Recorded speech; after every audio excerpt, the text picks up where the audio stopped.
वरतून हवेतून जायचं तिथे धोका, बोटीतून जायचं त्याच्यात धोका, रस्त्यातून जायचं तर खड्ड्यात पडून कोण मरतंय, कोणी मदतीला जात नाहीये. नेमकं हे सरकार, आता काल त्यांनी एक ठराव केला की आता आम्ही नागरिकांसाठी काम करू, पण मग 12 वर्ष कोणासाठी काम करत होते माहित नाही मला. कोणाला? मनीष कांबळे नावाचा पीएस आहे, त्याला अटक केलं एसीबीने. चांगले. राज्यसभेसाठी एकूणच चर्चा मोठ्या प्रमाणात होताना दिसते आहे. बघा, चर्चा कुठेही होत नाहीये. स्पष्ट मत आहे, जे पहिल्यापासून आमचं मत आहे ते आत्ता पण आहे.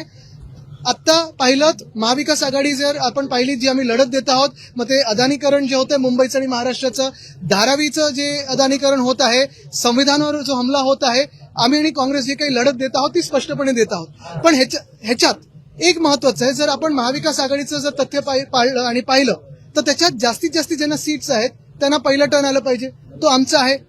परत मी तुम्हाला सांगतो, हे जरी असलं लॉजिकली, तरी दुसरी गोष्ट म्हणजे संजय राऊत जी असतील किंवा प्रियंका चतुर्वेदी जी असतील, आमचे 2 खासदार म्हणून, मी याच्यात नावं म्हणून नाही पाहते, व्यक्ती म्हणून पाहत नाहीये, 2 खासदार म्हणून पण राज्यसभेत इंडिया आघाडीत बाकीचे कोण आहेत कोण नाहीत मला माहित नाही, कोण वॉकआउट करतं, कोण अदानी वगैरे, ह्या सगळ्या विषयावर, पण आम्ही काँग्रेस बरोबर ठामपणे लढत आहोत. देशात तुम्ही पाहता इंडिया आघाडीत कोण कोण आहे आता तरी मला माहित नाही, पण शिवसेना उद्धव बाळासाहेब ठाकरे पक्ष म्हणून आम्ही लढत देत आहोत.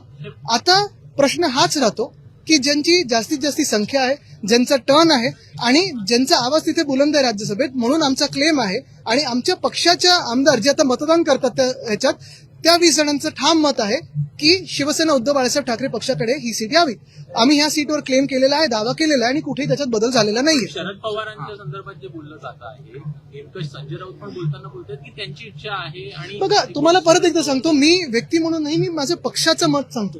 व्यक्ती म्हणून अर्थात आदर आहेच, पण पक्ष टू पक्ष विचार केला, जर आम्ही काँग्रेस असो मग राष्ट्रवादी असो, हे सगळे जर पक्ष म्हणून विचार केले तर मी माझ्या पक्षाचं बोलणार आणि मी माझ्या पक्षाचं मत तिथे मांडत आहे, ते त्यांच्या पक्षाचं मत मांडत आहेत, काँग्रेसच्या पक्षाचं मत मांडत आहे. पण कुठेतरी मग या संदर्भात विधान परिषदेवर परिणाम होताना दिसत. दोन्ही निवडणुका संबंधित नाहीत, वेगळ्या वेगळ्या निवडणुका आहेत. नाही तर 2029 ची पण चर्चा करायला लागेल. मग आत्ताची होऊन गेलेली निवडणूक, कोण कुठे लढलं, कसं लढलं, कोण कुठच्या गटात गेलं जिंकून आल्यानंतर, ह्याच्यावर पण चर्चा व्हायला लागेल. राज्यसभा को लेकर आपने बार-बार कह रहे हैं कि आपके पार्टी का व्यक्ति जाना चाहिए वहाँ पे, आपका क्लेम है, लेकिन क्लेम नहीं है, लॉजिकल क्लेम है, पॉलिटिकल क्लेम है, टेक्निकल क्लेम है और सत्य भी है, तथ्य भी है. कांग्रेस और राष्ट्रवादी यही कहना है कि बैठेंगे, बात करेंगे, शरद पवार जी का नाम सामने चले आता है. इंडिया अलायंस को लेकर देखिए, नाम मैं व्यक्ति में नहीं जा रहा हूँ, क्योंकि व्यक्ति कोई भी हो, हर एक के बारे में आदर है ही. वैसे कांग्रेस भी कोई बड़ी व्यक्ति का नाम ला सकता है, कोई भी ला सकता है. एक ही बात है, अगर एमवीए और इंडिया अलायंस पूरी आप देखें तो जो भी विषय में हम लड़ रहे हैं, फिर वो अदानीकरण जो हो रहा है, देश का हो रहा है, महाराष्ट्र का हो रहा है, मुंबई जो बेची जा रही है बीजेपी के हाथों से, ये सारे जो संविधान पे अन्याय हो रहा है, महाराष्ट्र पे अन्याय हो रहा है, उसके खिलाफ हम कंधों से कंधा लड़ाते हैं, कांग्रेस के साथ उधर साथ में रहते.